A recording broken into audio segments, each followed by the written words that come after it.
هو الذي أنزل عليك الكتاب منه آيات محكمات هن أم الكتاب. وہی ہے جس نے تم پر یہ کتاب اتاری، اس کی کچھ آیتیں صاف معنی رکھتی ہیں، وہ کتاب کی اصل ہیں۔ الحمدللہ رب العالمین والصلاة والسلام علی سید الانبیاء والمرسلین، اما بعد فاعوذ باللہ من الشیطان الرجیم، بسم اللہ الرحمن الرحیم، الصلاة والسلام علیک یا رسول اللہ وعلی آلک واصحابک یا حبیب اللہ، الصلاة والسلام علیک یا نبی اللہ وعلی آلک واصحابک یا نور اللہ۔ محترم ناظرین کرام، ہمارا سلسلہ ہے احکام قرآن۔ اس سلسلے کے اندر آیات احکام بیان کرتے ہوئے ان کی تفسیر بیان کی جاتی ہے، اور قرآن مجید فرقان حمید کے ان احکامات کو سمجھا جاتا ہے کہ جو ہماری فقہی زندگی کے تعلق سے قرآن پاک نے ہمیں عطا فرمائے ہیں۔ دین اسلام کے اندر معاشرے کو بڑی اہمیت حاصل ہے، اور معاشرے کے اندر بدمزگی اور بد تہذیبی اور ظلم اس وقت بڑھتا ہے جب کسی کا حق مار لیا جائے، کسی کا حق ادا نہ کیا جائے۔ ویسے تو کسی کا حق مارنا اتنا آسان نہیں ہے، لیکن سامنے والا اگر مظلوم ہو، سامنے والا اگر بے بس ہو، سامنے والا اگر کمزور و ضعیف ہو، تو پھر اس کا حق مارنا قدر آسان ہو جاتا ہے۔ قرآن مجید فرقان حمید جو چارٹرڈ ہمیں دیتا ہے، جو نظام ہمیں دیتا ہے، اس کے اندر اعلیٰ درجے کا حقوق انسانیت کا نظام ہے۔ اللہ رب العزت نے بطور خاص کمزوروں کے جو حقوق ہیں وہ بیان فرمائے، اور ان کے تفصیلی احکامات بیان فرمائے۔ یتیم جس کا باپ انتقال کر جائے اور وہ چھوٹا ہو، ابھی بالغ نہ ہوا ہو، لڑکا ہو یا لڑکی ہو، باپ کے مال و اسباب بہت سارے ہوں، اب اس کے تعلق سے ہر ایک کی آنکھوں میں چمک آ جاتی ہے کہ جناب یہ مال کسی طریقے سے ہمیں مل جائے۔ آج کے سلسلے میں ہم جائزہ لیں گے ان احکامات کا کہ جو اللہ رب العزت نے یتیم کے تعلق سے بیان فرمائے ہیں۔ ایک نہیں، دو نہیں، تین نہیں، آج کے سلسلے میں میرے پیش نظر اس وقت 9 آیات مبارکہ ہیں۔ کوشش کریں گے کہ 9 کے 9 ہی سلسلے میں شامل ہوں اگر وقت نے اجازت دی۔ تو آج کے سلسلے میں کس طرح کے مضامین پر گفتگو ہوگی، پہلے ایک اجمالی خاکہ ملاحظہ کرتے ہیں۔ قرآن کی روشنی۔ آج کے سلسلے میں یتیم کی پرورش اور اس کے مال کی حفاظت و استعمال کے تعلق سے 9 آیات 3 مختلف حصوں میں بیان کی جائیں گی۔ نمبر 1، سب سے پہلے سورہ نساء کی آیت نمبر 2 اور آیت نمبر 10 کی روشنی میں یتیم کا مال ہڑپ کرنے کی مذمت بیان کی جائے گی۔ نمبر 2، سورہ بقرہ کی آیت نمبر 220 اور سورہ نساء کی آیت نمبر 5 اور 6 اور سورہ انعام کی آیت نمبر 152 اور سورہ بنی اسرائیل کی آیت نمبر 34 کی روشنی میں ان امور کو یہاں بیان کیا جائے گا کہ جو یتیم کے سرپرست حضرات کو سامنے رکھنا ضروری ہے، اور یہ بیان ہوگا کہ وہ یتیم کے مال میں کیا کیا تصرف کر سکتے ہیں اور کیا نہیں کر سکتے۔ نمبر 3، تیسرے حصے میں سورہ نساء کی آیت نمبر 8 اور 9 کی روشنی میں بطور خاص اس یتیم کے حقوق پر بات ہوگی کہ جس کے وارث نے مال ہی نہ چھوڑا ہو۔ آپ نے سماعت کیا کہ آج کے سلسلے کے اندر 3 مختلف عنوانات پر گفتگو ہوگی۔ پہلا یہ کہ وہ آیت مبارکہ جس میں یتیم کا مال کھانے کو حرام قرار دیا گیا اور اس کی مذمت بیان کی گئی۔ دوسری وہ آیت مبارکہ جس میں احکامات بیان ہوئے کہ جو وارث ہے، جو وصی ہے، جو سرپرست ہے، وہ یتیم کے مال میں کتنا تصرف کر سکتا ہے، کس انداز پر کر سکتا ہے، اور کتنا تصرف نہیں کر سکتا۔ اور تیسرے حصے میں یتیمی کے تعلق سے قرآن مجید فرقان حمید کی ان آیات پر گفتگو ہوگی کہ جب یتیم کا جو والد ہے یا وارث ہے، اس نے کچھ چھوڑا ہی نہ ہو، کوئی مال ہی نہ چھوڑا ہو، تو قرآن پاک اس کے تعلق سے کیا فرماتا ہے؟ تو 3 مختلف زاویوں پر گفتگو ہوگی۔ سب سے پہلے سورہ نساء کی آیت نمبر 2 کی طرف چلتے ہیں۔ سب سے پہلے اس کی تلاوت اور ترجمہ سنتے ہیں، پھر اس کے نکات پر گفتگو کریں گے۔ قرآن کی روشنی وآتوا اليتامى أموالهم ولا تتبدلوا الخبيث بالطيب ولا تأكلوا أموالهم إلى أموالكم إنه كان حوبا كبيرا۔ اور یتیموں کو ان کے مال دو اور ستھرے کے بدلے گندا نہ لو، اور ان کے مال اپنے مالوں میں ملا کر نہ کھا جاؤ، بے شک یہ بڑا گناہ ہے۔ اس آیت کا شان نزول علماء نے یہ بیان فرمایا کہ قبیلہ بنی غطفان میں ایک شخص کا انتقال ہوا، اس نے ایک یتیم بچہ چھوڑا۔ بچے نے جب ہوش سنبھالا، جب وہ بڑا ہو گیا تو اس نے اپنے چچا سے جو کہ اس کا سرپرست تھا اپنے باپ کے چھوڑے ہوئے مال کا مطالبہ کیا، تو باپ نے وہ مال دینے سے انکار کر دیا۔ زمانہ جاہلیت میں رواج بھی یہی تھا کہ وہ ایسے مال کو جو ہے وہ دیا نہیں کرتے تھے۔ یہ بچہ بارگاہ رسالت میں فریادی بن کر حاضر ہو جاتا ہے، اپنا ماجرا بیان کرتا ہے کہ مال تو اس کے باپ کا تھا، اسے ملنا چاہیے تھا۔ اس موقع پر یہ آیت مبارکہ نازل ہوئی، وَآتُوا الْيَتَامَى أَمْوَالَهُمْ، یتیموں کو ان کا مال دو، وَلَا تَتَبَدُّلُوا الْخَبِيثَ بِالطَّيِّبِ، اور ایسا نہ کرو کہ اچھی چیز رکھ کے خراب چیز بدلے میں دے دو، وَلَا تَأْكُلُوا أَمْوَالَهُمْ إِلَىٰ أَمْوَالِكُمْ، ان کا مال اپنے مال کے ساتھ استعمال نہ کرو۔ ان سب باتوں پر عمل اگر نہیں کرو گے تو یاد رکھو انہو کانا حوباً کبیرا، کہ یہ ایک بہت بڑا گناہ ہوگا۔ تو مجموعی طور پر اس آیت مبارکہ کے اندر 3 احکامات بیان کیے گئے۔ یتیموں کا مال ان کے حوالے کرنا، کہ حوالے کیا جائے گا۔ نمبر 2، ایسا نہ ہو کہ جناب اچھا جو مال ہے وہ رکھ لیا جائے۔ مثال کے طور پر اس کے والد نے کوئی 20 گائیں چھوڑیں، اب ایک شخص یہ کہتا ہے کہ گائیں جو ہیں وہ تو دینی ہی ہیں، گائیں جو ہے 20 کی 20 دینی ہے، لیکن اب وہ کرتا کیا ہے کہ گائیں تو دیتا ہے لیکن دوسرے گائیں دے دیتا ہے جو لاغر ہیں، جو کمزور ہیں، جو ضعیف ہیں، اور گائیں دینے کے اندر جو ڈنڈی مار دیتا ہے۔ تو یوں ایسا بھی نہ ہو کہ خراب جو مال ہے وہ دیا جائے اور اچھا مال رکھ لیا جائے۔ تیسرا حکم کہ جناب ان کا مال یہ نہ ہو کہ جناب بغیر کسی حساب کتاب کے، بغیر کوئی لحاظ کیے مکس مال رہے۔ مثال کے طور پر آمدنی ہو رہی ہے، جو مال چھوڑا تھا وہ اس سے آمدنی ہو رہی ہے، پیسے آ رہے ہیں، ہر مہینے آتے ہیں یا حسب موقع آتے ہیں، اس کا کوئی حساب کتاب ہی نہ رکھے، جتنے پیسے ہیں اپنے مال میں شامل کر لے، اپنی رولنگ میں شامل کر لے، اپنے کاروبار میں شامل کر لے، یا اس کی جو چیزیں ہیں وہ بے دھڑک استعمال کرنا شروع کر دے، ان کی جو ہے وہ کسی قسم کی حفاظت کا بندوبست نہ کرے۔ تو یہاں فرمایا تو یہ گیا وَلَا تَأْكُلُوا، نہ کھاؤ، لیکن اس سے مراد یہ ہے ان کا جو مال ہے کسی بھی طرح استعمال نہ کرو۔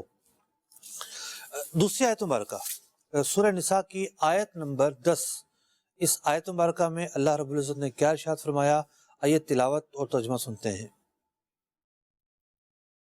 إن الذين يأكلون أموال اليتامى ظلما إنما يأكلون في بطونهم نارا وسيصلون سعيرا۔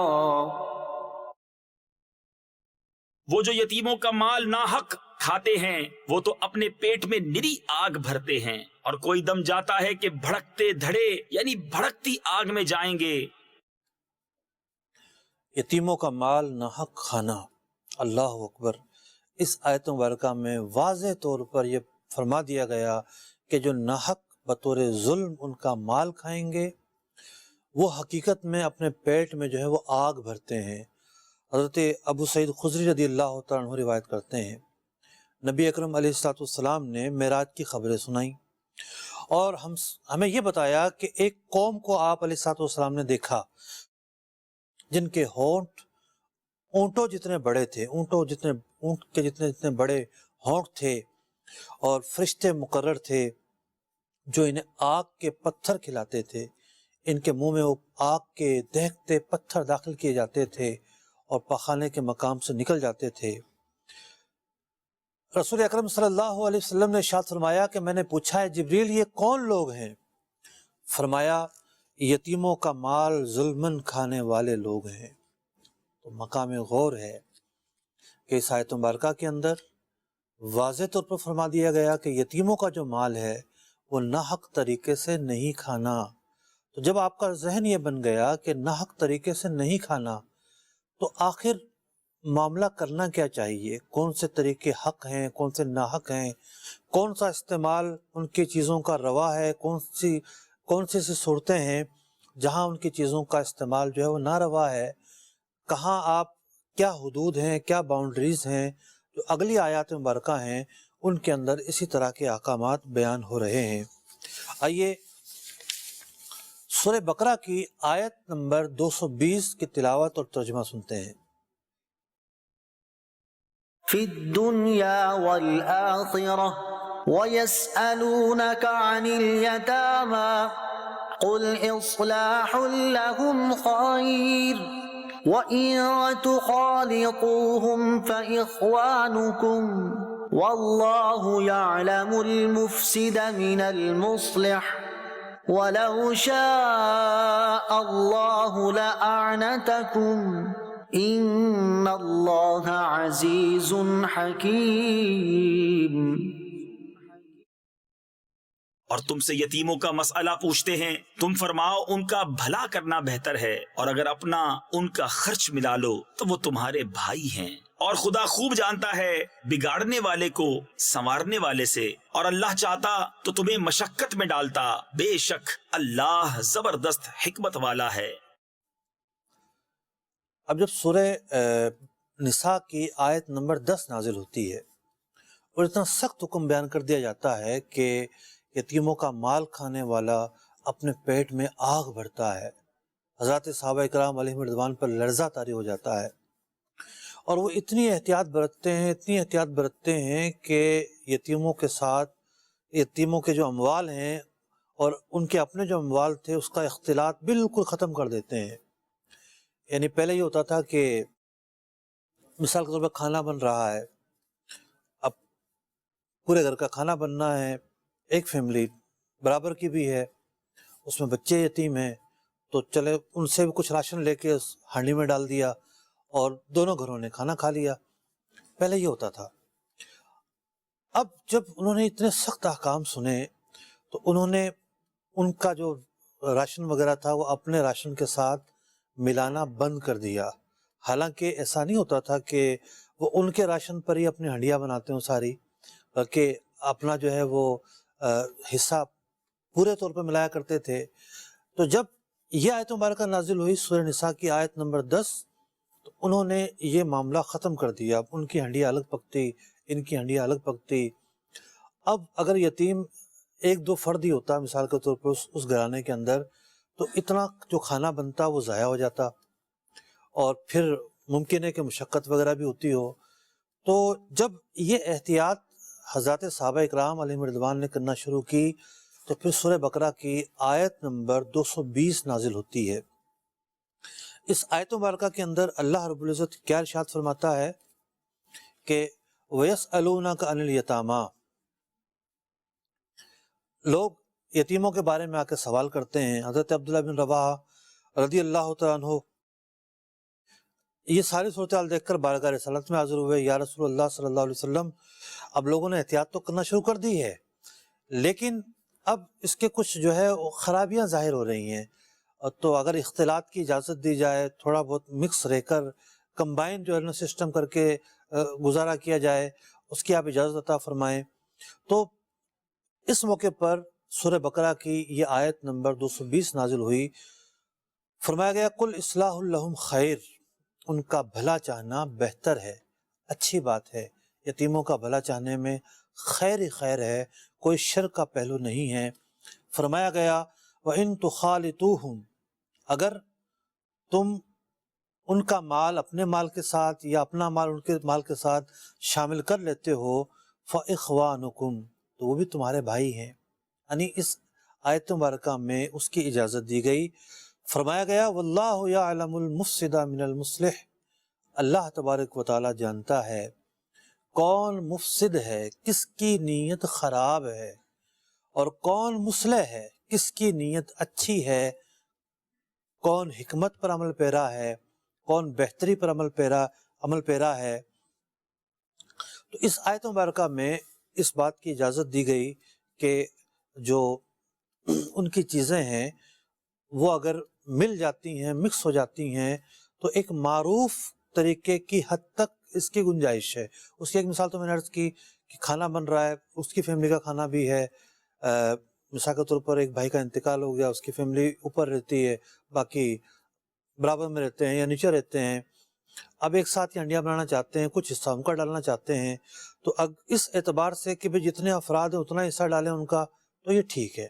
اب یہ نہیں کہا جائے گا کہ جناب چونکہ ان کی رقم کے اندر یتیموں کا حق بھی شامل تھا اور یہ کھانا مکس ہو گیا، سب نے اس ہنڈیا میں جو کھایا ہے ایک ایک ذرہ جناب اس میں مل گیا ہے یتیموں کے مال میں سے، قرآن پاک نے اس بات کی اجازت دی کہ ایسا کرنا درست ہے، ایسا کرنا جائز ہے۔ ہمارے معاشرے کے اندر آج اور بہت ساری مثالیں ہیں کہ ان مثالوں کے اندر ہم دیکھتے ہیں کہ اختلاط کی جہاں گنجائش نکلتی ہے۔ مثال کے طور پر کسی شخص کا انتقال ہوا اور کیش اماؤنٹ چھوڑا ہے اس نے، اب نابالغ کے نام سے اکاؤنٹ کھولنے میں بہت ساری پرابلمز ہوتی ہیں، تو اس کا کوئی سرپرست ہے، اس کا کوئی ولی ہے، وہ اپنے اکاؤنٹ میں ہی وہ پیسے ڈال لیتا ہے۔ اب اپنے اکاؤنٹ میں جب پیسے ڈالے گا، کہنے کو تو وہ خود مختار ہو گیا، وہ جو چاہے اس پیسے کا خرچ کر سکتا ہے۔ یہاں دونوں راستے آتے ہیں، مفسد اور مصلح۔ اگر نیت یہ ہے کہ میں نے استعمال نہیں کرنے، میں نے خرچ نہیں کرنے، میں اگر مثال کے طور پر اس کے اکاؤنٹ میں رولنگ رہتی ہے اور یتیموں کا جو پیسہ ہے وہ 5 لاکھ روپے ہے، وہ نیت کر لیتا ہے کہ میں 5 لاکھ سے اماؤنٹ کبھی نیچے نہیں آنے دوں گا کہ یتیموں کا جو مال ہے وہ خرچ کرنے والا میں کہلاؤں۔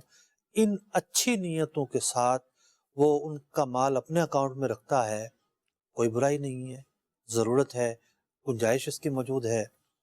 اسی طریقے سے بعض اوقات کیا ہوتا ہے کہ کسی کا انتقال ہو جاتا ہے، اب عام طور پر لوگ ٹیکس سے بچنے کے لیے پراپرٹیز جو ہے نا وہ مختلف لوگوں کے نام کیے رکھتے ہیں، والد کے نام ہو گئی، والدہ کے نام ہو گئی، کسی بھائی کے نام ہو گئی۔ اب اس شخص کا انتقال ہو گیا، بچے چھوٹے ہیں، نابالغ ہیں، یتیم ہیں، اب وہ پراپرٹی ٹھیک ہے ان کے نام ہے اور وہ بہت مشکلات ہوں گے ٹرانسفر کرنا، تو یہ امانت کے طور پر رکھیں۔ اگر وہ کرایہ پہ چلتی ہے اس کا مطلب کہ حساب کتاب انہیں دیتے رہیں۔ اب فوراً یہ ضروری نہیں ہوگا کہ جناب وہ فوراً ان کے نام کروائیں، وجہ یہ ہے کہ ان کی نیت یہ ہے کہ جب بڑے ہو جائیں گے جب کروا لیں گے، اب کرنے جائیں گے تو بہت ساری قانونی مشکلات سامنے آئیں گی۔ تو اصل چیز یہ دیکھی جائے گی کہ نیت کیا ہے، اور وہ نیت شریعت کے نزدیک معتبر ہے یا نہیں ہے۔ اگر وہ نیت شر پر مشتمل ہے، ذاتی مفاد پر مشتمل ہے، یا آپ کتنا ہی کہتے رہیں کہ جی اس میں یتیموں کا بڑا ہی فائدہ ہے، لیکن علماء اس نقطے کو تسلیم نہیں کرتے، اس سے اتفاق نہیں کرتے، آپ کو وہاں بھی رکنا پڑے گا، باز آنا پڑے گا۔ تو اس آیت مبارکہ کے اندر مجموعی طور پر اس بات کو بیان کیا گیا کہ کہاں جو ہے یتیموں کا جو مال ہے وہ مکس کرنے کی کیا حدود و قیودات ہیں۔ اگلے حصے کی طرف بڑھتے ہیں۔ اگلے حصے کے اندر سورہ نساء کی آیت نمبر 5، آئیے تلاوت اور ترجمہ سنتے ہیں۔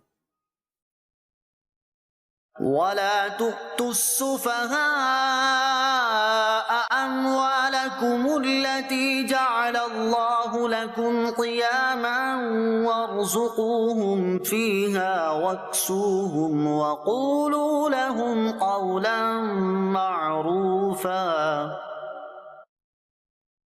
اور بے عقلوں کو ان کے مال نہ دو جو تمہارے پاس ہیں، جن کو اللہ نے تمہاری بسر اوقات کیا ہے، اور انہیں اس میں سے کھلاؤ اور پہناؤ اور ان سے اچھی بات کہو۔ اس آیت مبارکہ کے اندر ایک الگ حکم بیان کیا گیا، یتیم کا جو مال ہے ٹھیک ہے اس کے سرپرست کے قبضے میں رہے گا، سرپرست اس کی نگہبانی کرے گا، اس کی حفاظت کرے گا، لیکن ایک وقت تو ایسا آئے گا نا کہ وہ مال اس کے حوالے کیا جائے گا، صاحب حق کے ذمے اس کا حق جو ہے وہ ادا کیا جائے گا، لیکن وہ کب کیا جائے گا یہ ایک سمجھنے کی چیز ہے۔ پہلا مرحلہ تو ہے بلوغ کا، کہ جب وہ بالغ ہو جائے اور سمجھدار ہو، بالغ ہو جائے پلس سمجھدار ہو۔ اب اگر وہ سمجھدار نہیں ہے تو پھر بالغ ہونے کے باوجود انتظار کیا جائے گا۔ امام اعظم ابو حنیفہ رضی اللہ تعالیٰ عنہ فرماتے ہیں کہ اب دیکھیں یہاں دو چیزیں ہیں، مکس نہ ہو، ایک تو ہوتا ہے پاگل اور مجنون، اس کی بات نہیں ہو رہی، ایک آدمی وہ جس کی عقل سلامت ہے، جیسے آپ یوں سمجھیں کہ ایک ٹین ایج کا بچہ ہے، 17-18 سال اس کی عمر ہے، لیکن اس کی طبیعت کے اندر لاؤبالی پن ہے اور اس کو پتہ ہی نہیں دنیا داری کا، اس کو پتہ ہی نہیں جناب کہ کاروبار کیسے ہوگا اور پیسے کی کیا اہمیت ہے اور پیسے اڑا دینے سے کیا نقصانات ہوتے ہیں، اس کو کوئی ایسے ہوش ہی نہیں ہے۔ تو 25 سال تک ایسی طبیعت کا جو بچہ ہے انتظار کیا جائے گا، سرپرست اس کا مال اپنے قبضے میں رکھے گا۔ اسی طریقے سے بعض لوگ ایسے ہوتے ہیں کہ جو عقل مند تو ہوتے ہیں، اپنی ایج سے جو ہے وہ 1-2 سال پیچھے ہوتے ہیں، 25 سال میں جو ہے وہ رقم ان کے حوالے کی جائے گی، وہ مال ان کے حوالے کیا جائے گا۔ امام اعظم کے جو شاگرد ہیں امام محمد اور امام ابو یوسف علیہم الرحمہ، یہ فرماتے ہیں کہ 25 سال کے بعد بھی اگر نادانی کی علامتیں موجود ہوں تو سرپرست کو مزید مال روکنے کی اجازت حاصل ہوتی ہے۔ تو اس آیت مبارکہ میں فرمایا گیا وَلَا تُؤْتُوا السُّفَهَاءَ أَمْوَالَكُمْ، اور جو نادان ہیں نادانوں کو ان کے مال ان کے حوالے نہ کرو۔ الَّتِي جَعَلَ اللَّهُ لَكُمْ، کہ مال کوئی عام چیز نہیں ہے، زندگی کا اس پر دار و مدار ہوتا ہے۔ الَّتِي جَعَلَ اللَّهُ لَكُمْ قِيَامًا، اللہ تعالیٰ نے جو معاش ہے، زندگی کا جو سہارا ہے، مال کو اسے بڑی اہمیت دی ہے، یہ زندگی گزارنے کا ایک ذریعہ ہے، زندگی اس کے ذریعے قائم ہوتی ہے، تو یہ کوئی مطلب کہ نہ سمجھ کو دینے کی چیز نہیں ہے، پہلے اس کے سمجھدار ہونے کا یقین کر لو، سمجھدار ہونے کے معاملے کا التزام کیا جائے۔ وَارْزُقُوهُمْ فِيهَا وَاكْسُوهُمْ، لیکن جب تک مال سرپرست کے پاس رہے گا، جو یتیم ہے اس کی ضروریات کا خیال رکھا جائے گا، اس کی تعلیم و تربیت پر، اس کے کھانے پینے پر یہ مال خرچ کیا جائے گا۔ فرمایا گیا وَارْزُقُوهُمْ، اس میں سے کھلاؤ پلاؤ، اسی کا مال ہے۔ وَاكْسُوهُمْ، اس میں سے وہ لباس بھی ان کے لیے بنایا جائے گا۔ وَقُولُوا لَهُمْ قَوْلًا مَعْرُوفًا، اور انہیں اچھی بات سکھاؤ۔ علماء نے لکھا ایک تو ظاہر آیت کا یہ مطلب واضح ہے کہ ان کے ساتھ اس نے اخلاق سے پیش آؤ، اگر وہ مطالبہ کریں مال لینے کا وقت سے پہلے تو اچھی تدبیر کے ساتھ انہیں حکمت کے ساتھ وجہ سمجھاؤ۔ اور تیسری بات علماء نے بیان کی کہ ان کی تربیت کرو، ایسی تربیت کہ جس کی بنا پر وہ روپیہ پیسہ جو ہے اس کا درست استعمال انہیں آ جائے۔ مثال کے طور پر اگر کوئی تاجر ہے، وارث اپنے ساتھ دکان پہ لے جائے تاکہ اس کو پتہ چلے کہ خریداری کیسے ہوتی ہے، کیسے ڈیلنگ ہوتی ہے، کہاں سے مال خریدا جاتا ہے، کیسے بیچا جاتا ہے، نفع نقصان کیا ہوتا ہے، یا کسی کے پاس بٹھا دے، تو یوں قول معروفہ کے اندر بہت ساری صورتیں جو ہیں وہ داخل ہو جائیں گی، اور جو تعلیم و تربیت ہے وہ بھی اس کے اندر داخل ہے کہ جب مال انہیں نہیں دینا اور وہ مدت نہیں آئی ہے، لیکن اس سے پہلے اس کے لیے ان کو تیار کرنا ہے، ان کی بنیادی ضرورتیں اس مال سے پوری ہوتی رہیں گی، اور ساتھ ہی ساتھ ان کی تربیت بھی ہوتی رہے گی، اور تربیت جو ہوتی رہے گی تو اگر 25 سال سے پہلے بھی وہ سمجھدار ہونے کی علامات ان میں ظاہر ہو جاتی ہیں، مال ان کے حوالے کر دیا جائے گا۔ تو ولی یا سرپرست نے سانپ بن کر اس مال پر نہیں بیٹھنا، امانت سمجھ کے اس مال کے ساتھ ٹریٹ کرنا ہے۔ جب وہ سمجھدار ہو گئے بالغ ہونے کے بعد ان کے حوالے کر دینا ہے۔ ایک اور بہت ہی اہم آیت مبارکہ جس کے اندر مزید تفصیلی احکامات یتیم کے تعلق سے بیان کیے گئے، سورہ نساء کی آیت نمبر 6، آئیے اس کی تلاوت اور ترجمہ سنتے ہیں۔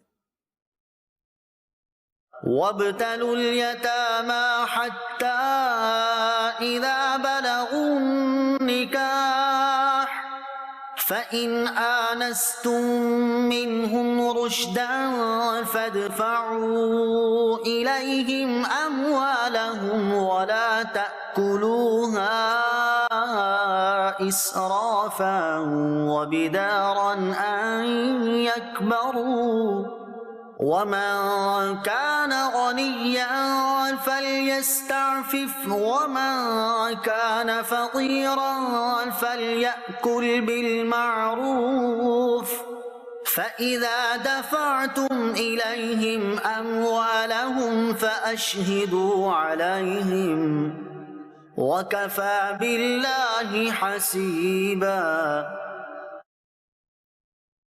اور یتیموں کو آزماتے رہو یہاں تک کہ جب وہ نکاح کے قابل ہوں، تو اگر تم ان کی سمجھ ٹھیک دیکھو تو ان کے مال انہیں سپرد کر دو، اور انہیں نہ کھاؤ حد سے بڑھ کر، اور اس جلدی میں کہ کہیں بڑے نہ ہو جائیں، اور جسے حاجت نہ ہو وہ بچتا رہے، اور جو حاجت مند ہو وہ بقدر مناسب کھائے۔ پھر جب تم ان کے مال انہیں سپرد کرو تو ان پر گواہ کر لو، اور اللہ کافی ہے حساب لینے کو۔ محترم ناظرین کرام، جیسا کہ آپ سن رہے ہیں کہ یتیموں کے تعلق سے قرآن مجید فرقان حمید کے جو احکامات ہیں وہ بیان کیے جا رہے ہیں، اور آپ کو اس سلسلے کی جو ایک خاص انداز ہے اس کا بھی اندازہ ہو رہا ہوگا کہ ان آیات مبارکہ پر گفتگو ہوتی ہے، ان آیات مبارکہ کے ضمن میں جو احکامات بیان کیے گئے ہیں ان پر تفصیل سے بات ہوتی ہے کہ وہ آیات جو فقہی احکامات سے متعلق ہوتی ہیں۔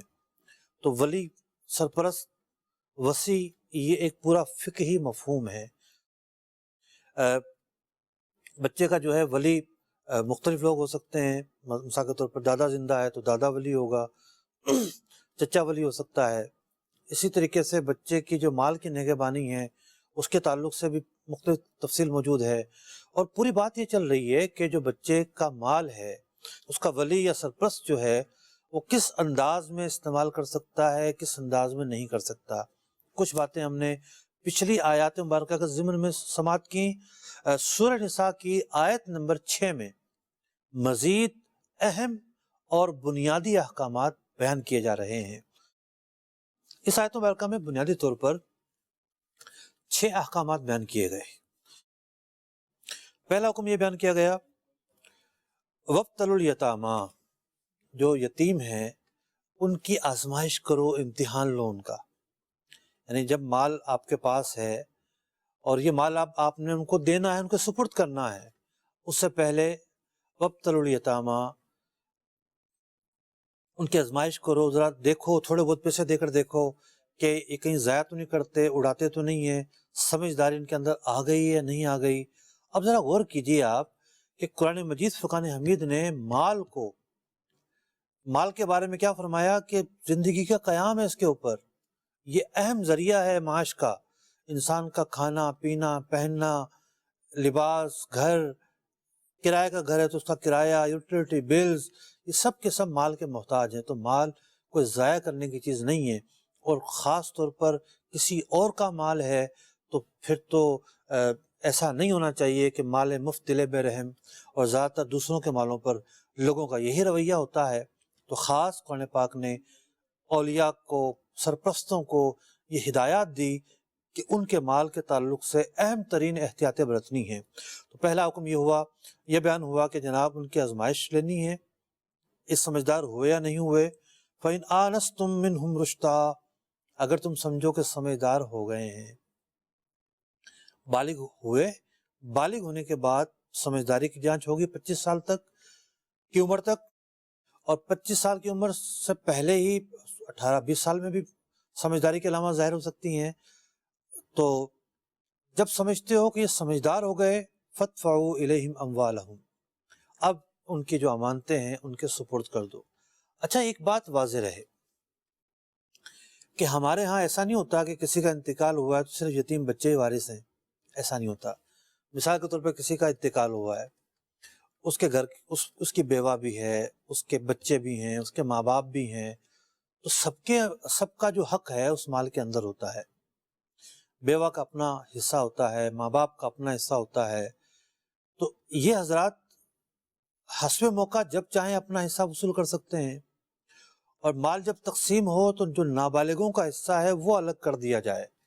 اس آیت مبارکہ کے اندر جتنے بھی احکامات بیان ہو رہے ہیں وہ خاص اس حصے کے ہیں جو نابالغ سے متعلق ہیں۔ اس کا یہ مطلب نہیں ہے کہ زوجہ کو مال نہیں دیا جائے گا، اس کی جو بیوہ ہے، یا ماں باپ کو مال نہیں دیا جائے گا۔ ماں باپ اپنا حصہ لیں گے، جو بیوہ تھی وہ اپنا حصہ لے گی۔ بعض صورتوں میں بہن بھائیوں کا حصہ بنتا ہے۔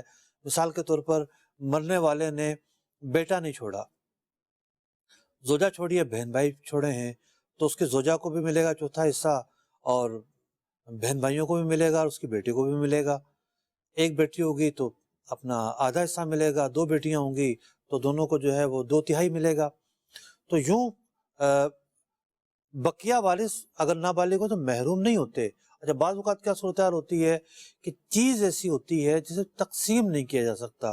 مثال کے طور پر مرنے والے کا گھر تھا، اب مرنے والے کا جو گھر تھا اس گھر کے اندر سب کا حصہ ہے، تو اب اس گھر کے اندر جو ہے وہ دادا دادی بھی رہ رہے ہیں، تو یہ مطلب نہیں ہے کہ دادا دادی چھوڑ کے چلے جائیں، بلکہ وہ سرپرست کی حیثیت سے، ایک مربی اور تربیت کرنے والے کی حیثیت سے اس گھر میں رہ سکتے ہیں۔ اگر مثال کے طور پر اس گھر میں چچا بھی رہتا ہے تو اس پر ایک سوال ہوگا کہ اب یہ جو گھر ہے، یہ گھر مرنے والے نے چھوڑا اور اس کے اندر کچھ حصے والد اور والدہ کے ہوئے، بیوہ کا ہوا، اور اس کے نابالغ جو بچے تھے ان کے حصے ہوئے۔ اب نابالغ کے بھی حصے شامل ہیں، چلو دادا دادی تو رہ لیں گے ایک مربی کے حیثیت سے، اور ایک جو شریعت نے سہولت دی ہے اس کے اعتبار سے رہ لیں گے، لیکن چچا جو ہے وہ اپنی فیملی کے ساتھ رہتا ہے اسی گھر کے اندر، نہ کوئی کرایہ دیتا ہے نہ کوئی چھوڑ دیتا ہے۔ تو یہاں جو ہے معاملہ پیچیدہ ہو جاتا ہے۔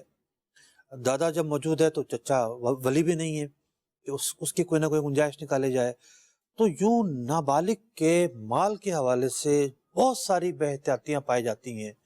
اس میں سے ایک بڑی بے احتیاطی یہ ہوتی ہے کہ جس کا گھر تھا اس کا انتقال ہو گیا، اور اس نے چلو ٹھیک ہے اپنے 2-3 بھائیوں کو رکھا ہوا تھا، لیکن جب اس کا انتقال ہوا تو اب حالات چینج ہو جائیں گے۔ اب نابالغ کا حق نکل آیا ہے، ٹھیک ہے ان کو رہنا ہے، بقیہ لوگوں کو جو معروف کرایہ بنتا ہے مارکیٹ میں، جو عرف ہے کرایہ کا، اس کے مطابق کرایہ دے کر رہیں۔ ایک کرایہ دار کے جو رائٹ ہیں وہ لیں۔ کرایہ دار کہتا جی مینٹیننس کرواؤ، فلاں مجھے میٹر الگ لگوا دو، یا میری ٹنکی جو ہے وہ الگ بنوا دو پانی کی۔ اس طرح کے رائٹ پر کلام کرنے کا تو حق حاصل ہوگا ان کو، لیکن پراپر جو ہے وہ ان کو کرایہ دینا پڑے گا، اور معروف طریقے سے کرایہ دینا پڑے گا۔ تو پہلا مرحلہ پورا ہوا کہ جناب ان کے مال ان کے حوالے کر دیے گئے۔ قرآن مجید فرقان حمید نے ارشاد فرمایا وَلَا تَأْكُلُوهَا إِسْرَافًا، جو یتیم کا مال ہے وہ ضائع مت کرو۔ اسراف و بدارا، اسراف ہی کی ایک صورت بیان کی گئی کہ خوب جناب موجے کر کے جناب ان کا مال لوٹتے رہو، اور جہاں 10 روپے کی ضرورت ہے وہاں 100 روپیہ بہا دو کہ جناب کیا ہوا، انہی کا مال ہے۔ جہاں تھوڑے سے کام چل سکتا ہے وہاں کوئی پرواہ نہ کرو اور مال ہلاکت پر پیش کر دو۔ تو یتیم کا مال ہے یہ، اس کے اندر اعلیٰ درجے کی احتیاط کرنا واجب ہے۔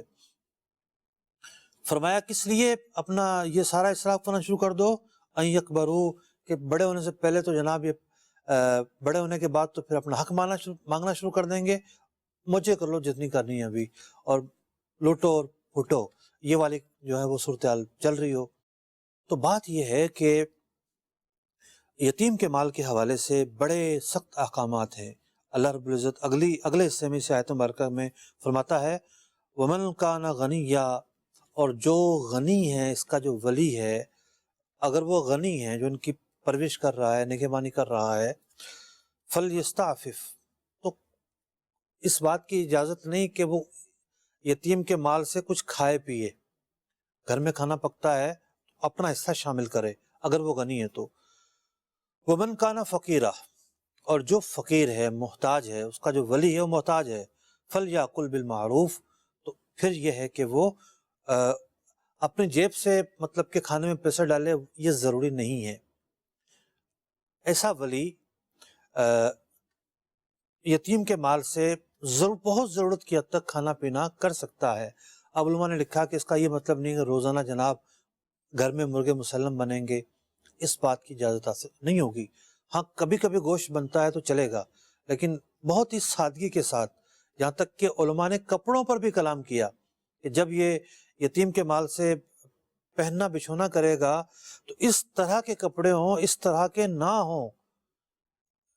مال یتیم کو تو بطور مثال بیان کیا جاتا ہے کہ شریعت نے جو اعلیٰ درجے کی یعنی کہ خرچ کرنے کے تعلق سے سخت احکام یتیم کے مال میں بیان کیے ہیں، کسی چیز میں بیان نہیں کیے۔ یعنی اس کے حق کو ضائع کرنے سے بچانا، اس کے حق کو محفوظ کرنا، اس کے مال کو ضیاع سے بچانا، ان تمام طرح احکامات کا جو نتیجہ ہے وہ یہی نکلتا ہے۔ اب ہمارے ہاں کیا ہوتا ہے؟ ہمارے ہاں یہ ہوتا ہے کسی کا انتقال ہوا، ارے جناب صائم ہونا ہے، جناب چہلم ہونا ہے، 10واں ہونا ہے، 20واں ہونا ہے، سالانہ محفلیں ہونی ہیں۔ بھائی یہ کس پیسے سے ہو رہی ہیں؟ کوئی حساب کتاب ہی نہیں کس پیسے سے ہو رہی ہیں۔ اگر تو کوئی اپنے پیسوں سے کروا رہا ہے بالغ شخص تو کوئی حرج نہیں ہے، لیکن اگر یہ مرحوم کے پیسوں سے ہو رہی ہے تو اس کے ورثاء کے اندر تو نابالغ بھی ہیں۔ اس کے ورثاء میں جب نابالغ ہیں تو ایک ایک چیز پر سب کا حق ہے۔ مثال کے طور پر کیش ہے، کیش میں بھی ان کا حق ہے، اور چیزیں ہیں ان میں بھی ان کا حق ہے۔ اب اس کیش کو جو استعمال کیا جا رہا ہے سارے ثواب پر اور نفلی کاموں پر، شریعت مطہرہ یہ کہتی ہے کسی کو اس بات کا حق نہیں ہے کہ جس ترکے کے اندر نابالغ کا حصہ ہو اور اس کو بے دھڑک خرچ کیا جائے، کسی تمیز کے بغیر خرچ کیا جائے، نفلی کاموں پر خرچ کیا جائے، ہرگز ہرگز اس کی اجازت نہیں ہے۔ تو جب کسی کی آنکھ بند ہوتی ہے اور اس کے ورثاء کے اندر نابالغ ہوں تو آپ سانس بعد میں لیجئے گا، پہلے علماء سے رجوع کیجئے گا کہ اس مال کے استعمال کے کیا حدود ہیں، کیا اصول ہیں، کیا ضابطے ہیں۔ دیکھیے اللہ رب العزت نے کتنے واضح الفاظ کے ساتھ ہمیں نابالغ کے مال کے احکامات بیان کیے ہیں۔ تو بے احتیاطی جو ہے وہ معاشرے کے اندر بڑھتی چلی جا رہی ہے، اور کاروبار چل رہا ہوتا ہے۔ کاروبار کس کا جناب؟ مرنے والے کا۔ مرنے والے نے اولاد چھوڑی نابالغ، اب جناب کوئی حساب کتاب ہی نہیں ہے۔ اس کاروبار سے جو نفع آ رہا ہے یا پراپرٹی چھوڑی ہے، پراپرٹی سے جو کرایہ آ رہا ہے، پورا گھر اس سے فیضیاب ہو رہا ہے۔ فیضیاب کیا ہو رہا ہے؟ اپنے جو پیٹ ہیں اس میں جہنم کی آگ داخل کر رہا ہے۔ تو اب آپ نے یہ سوچ لینا ہے کہ یہ جو مال ہے، یہ مال پہلے والا معاملہ نہیں ہے کہ بھائی کا تھا، بیٹے کا تھا، فلاں کا تھا، وہ تو زندہ تھا، جس کو چاہتا اس کو مطلب کہ خرچ کرنے کی، استعمال کرنے کی، تصرف کرنے کی اجازت دیتا۔ اب تو اس کا انتقال ہو چکا ہے۔ اب اس مال کے جو حقدار ہیں وہ وارث ہیں۔ مال کے حقدار وارث ہیں، اور وارثوں میں بالغ اگر سارے کے سارے بالغ ہیں تب بھی کوئی پرابلم نہیں ہوتی، یعنی رضامندی سے بہت سارے کام ہو سکتے ہیں، رضامندی شامل ہو۔ اگر نابالغ ہیں تو پھر بڑی پرابلم ہو جاتی ہے، پھر احتیاط کا دامن ہاتھ سے نہیں چھوڑنا۔ فرمایا گیا فَإِذَا دَفَعْتُمْ إِلَيْهِمْ أَمْوَالَهُمْ، جب ان کے مال ان کے حوالے کر دو، فَأَشْهِدُوا عَلَيْهِمْ، تو گواہ قائم کر لو، کل کو یہ مکر نہ جائیں، کوئی تیسرا آدمی اعتراض نہ کر دے تم نے مال دیا کہ نہیں دیا، تو گواہ ہوں گے تو ایک جو ہے وہ بچت کا راستہ رہے گا۔ وَكَفَى بِاللَّهِ حَسِيبًا، اور بے شک اللہ تبارک و تعالیٰ جو ہے وہ نگہبان ہے، حفاظت کرنے والا ہے۔ اللہ تبارک و تعالیٰ کی بارگاہ میں بے شک سب کو جواب دہ ہونا ہے۔ ایک اور آیت مبارکہ تھی سورہ انعام کی آیت نمبر 152، اور ایک اور آیت مبارکہ تھی سورہ بنی اسرائیل کی 34۔ اس کے اندر ابتدائی حصہ میں پڑھ دیتا ہوں۔ اس کے اندر اللہ رب العزت ارشاد فرماتا ہے وَلَا تَقْرَبُوا مَالَ الْيَتِيمِ إِلَّا بِالَّتِي هِيَ أَحْسَنُ، یتیم کے مال کے قریب نہ جاؤ، یعنی یتیم کا جو مال ہے اس کے قریب بھی مت جاؤ اگر جانا ہو تو کس لیے جانا ہو، ہی احسن، کوئی اچھا مقصد ہو، حتیٰ یبلغ اشدہ، یہاں تک کہ وہ سمجھداری کی عمر کو پہنچ جائے۔ بنی اسرائیل کی آیت مبارکہ میں اسی بات کو مقرر بیان کیا گیا، یہاں بھی وہی مضامین بیان ہوئے جو پیچھے بیان ہو چکے ہیں۔ آخری آیت مبارکہ کی ہم تلاوت سنتے ہیں اور اس کے بعد سلسلہ ختم کریں گے۔ وَإِذَا حَضَرَ الْقِسْمَةَ أُولُو الْقُرْبَى وَالْيَتَامَى وَالْمَسَاكِينُ فَارْزُقُوهُم مِّنْهُ وَقُولُوا لَهُمْ قَوْلًا مَّعْرُوفًا۔ پھر بانٹتے وقت اگر رشتہ دار اور یتیم اور مسکین آ جائیں تو اس میں سے انہیں بھی کچھ دو اور ان سے اچھی بات کہو۔ وَلْيَخْشَ الَّذِينَ لَوْ تَرَكُوا مِنْ خَلْفِهِمْ ذُرِّيَّةً ضِعَافًا خَافُوا عَلَيْهِمْ فَلْيَتَّقُوا اللَّهَ وَلْيَقُولُوا قَوْلًا سَدِيدًا۔ اور ڈرے وہ لوگ کہ اگر اپنے بعد ناتواں اولاد چھوڑتے تو ان کا کیسا انہیں خطرہ ہوتا، تو چاہیے کہ اللہ سے ڈریں اور سیدھی بات کریں۔ سورہ نساء کی آیت نمبر 8 کے اندر اس بات کو بیان کیا گیا، کسی کا انتقال ہو جاتا ہے، یتیم بچے چھوڑے اس نے، مال بھی چھوڑا، یہ تو جدا گانہ صورت ہے۔ یہاں یہ بیان ہوا کہ کسی کا انتقال ہوا اور خاندان میں کوئی یتیم بھی ہے، مثال کے طور پر دادا کا انتقال ہوتا ہے، چچا بھی موجود ہیں، اور ایک بیٹا اس کا پہلے فوت کر چکا تھا، دادا سے پہلے فوت ہو چکا تھا، اور اس کے یتیم بچے ہیں، چھوٹے بچے ہیں۔ اب چچا کے ہوتے ہوئے ان پوتوں کو دادا سے کوئی حصہ نہیں ملے گا۔ اب صورتحال یہ ہے کہ ان کا والد پہلے فوت ہو چکا ہے، وہ بھی محتاج ہیں، وہ بھی ضرورت مند ہیں، تو قرآن پاک نے یتیموں کے تعلق سے احسان اور بھلائی کے کیسے کیسے احکام بیان فرمائے۔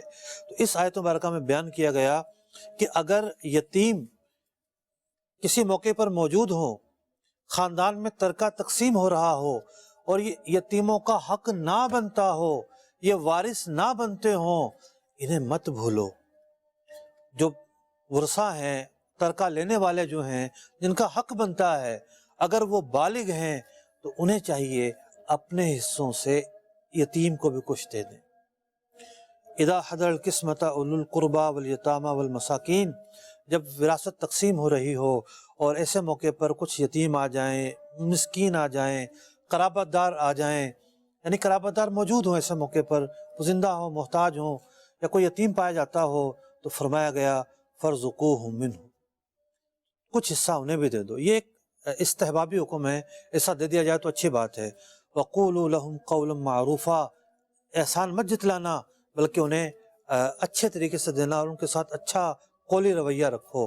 دوسری آیت مبارکہ کے اندر قرآن مجید فرقان حمید نے بڑا ہی اہم ضابطہ بیان کر دیا کہ اے یتیموں کا مال کھانے والو، آج تم دوسروں کا حق مار رہے ہو، جو ضعیف ہیں، ناتواں ہیں، کمزور ہیں، بے بس ہیں، ان کا مال کھانے پر تمہاری نظریں ٹکی رہتی ہے، جب موقع ملتا ہے ان کا مال ہڑپ کرنے کی کوشش کرتے ہو۔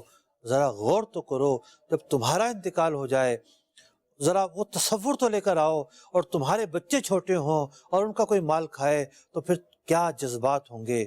تو اس آیت مبارکہ میں فرمایا گیا وَلْيَخْشَ الَّذِينَ لَوْ تَرَكُوا مِنْ خَلْفِهِمْ، کہ ڈریں یہ لوگ اگر یہ اپنی پیچھے اولاد چھوڑ کر جائیں، جو کمزور اولاد ناتمال چھوڑ کر جائیں، خافوا علیہم، کی پریشانی ہوگی، کیا ہوگا بچوں کا، کیا ہوگا۔